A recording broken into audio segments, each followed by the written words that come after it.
Bersama saya Pendeta Ferdinand Tambunan dalam program Satelit Saat Teduh 5 Menit. Baiklah, kita siapkan hati, kita terlebih dahulu berdoa sebelum kita membaca dan merenungkan firman Tuhan. Mari kita berdoa. Terima kasih Bapa, pada hari ini kami boleh kembali membaca, merenungkan firman Tuhan. Biarlah Roh-Mu yang kudus menerangi hati pikiran kami, menguasai kami, menolong kami, memberkati kami. Dan hamba berdoa untuk setiap pendengar dimanapun berada. Biarlah Tuhan menolong mereka. Engkau Tuhan sumber kekuatan, sumber perlindungan akan menolong dalam setiap keperluan mereka. Kiranya Tuhan berdaulat atas kami. Berbicaralah ya Tuhan, kami siap mendengar. Di dalam nama Tuhan Yesus kami berdoa. Haleluya. Amin. Saudara-saudara, hari ini judul satelit kita berlindung pada Tuhan. Dan firman Tuhan saya akan bacakan dari kitab Mazmur pasal yang ketiga. Saya akan bacakan secara khusus ayat 1 sampai ayat yang ketiga saja. Namun kita akan mengupas seluruh pasal 3 ini. Demikian firman Tuhan. Mazmur 3 ayat 1 sampai 3. Mazmur Daud ketika ia lari dari Absalom anaknya. Ya Tuhan, betapa banyaknya lawanku, banyak orang yang bangkit menyerang aku. Banyak orang yang berkata tentang aku, baginya tidak ada pertolongan daripada Allah.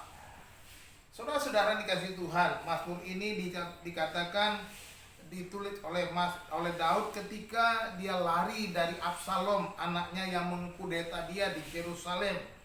Nah, dalam hal ini, dalam Mazmur ini kita melihat bagaimana Daud berlindung kepada Tuhan. Dia berlindung sepenuhnya kepada Tuhan yang telah mengangkatnya menjadi raja, dan kemudian ada anaknya sendiri kemudian mengkudeta ingin menjadi raja, tetapi Daud kemudian melarikan diri, tidak bertindak atau dengan kekerasan terhadap anaknya. Sebagai seorang raja tentunya dia punya otoritas untuk bertindak, tetapi dia memilih melarikan diri dan berlindung kepada Tuhan. Dari Mazmur ini kita belajar bagaimana sikap Daud dalam berlindung kepada Tuhan.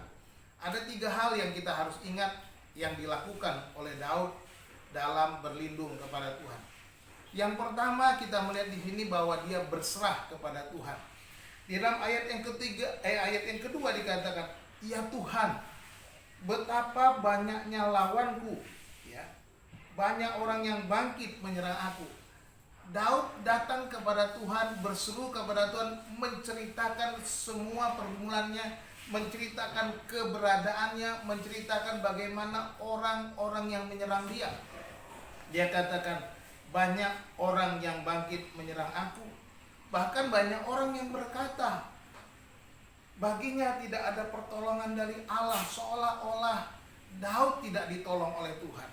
Di sanalah dia berseru kepada Tuhan untuk menyatakan bahwa dia percaya penuh ketika dia berlindung kepada Tuhan pasti ada jalan keluar. Seharusnya kita harus berseru kepada Tuhan ketika kita berlindung kepada Tuhan.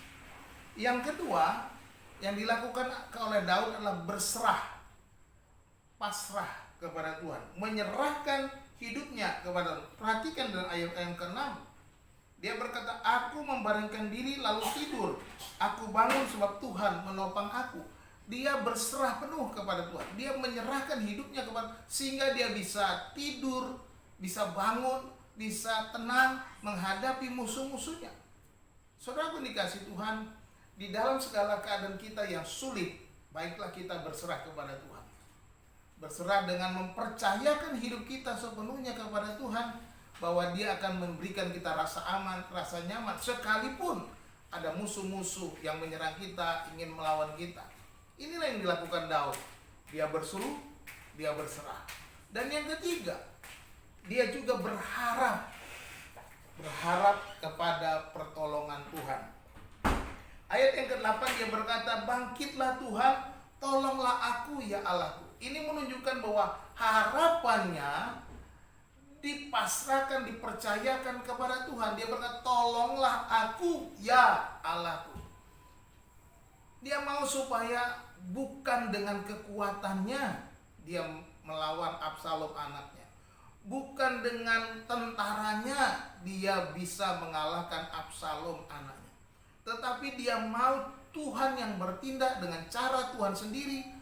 Tuhan akan mengembalikan tahtanya kepadanya tanpa harus ada pertumpahan darah. Saudara-saudara, berlindunglah kepada Tuhan. Bagaimana kita berlindung kepada Tuhan? Kita harus berseru kepada Tuhan. Kita harus berserah kepada Tuhan. Dan kita berharap sepenuhnya kepada Tuhan. Tuhan punya rencana di dalam hidup kita. Tuhan Yesus memberkati saudara. Salam.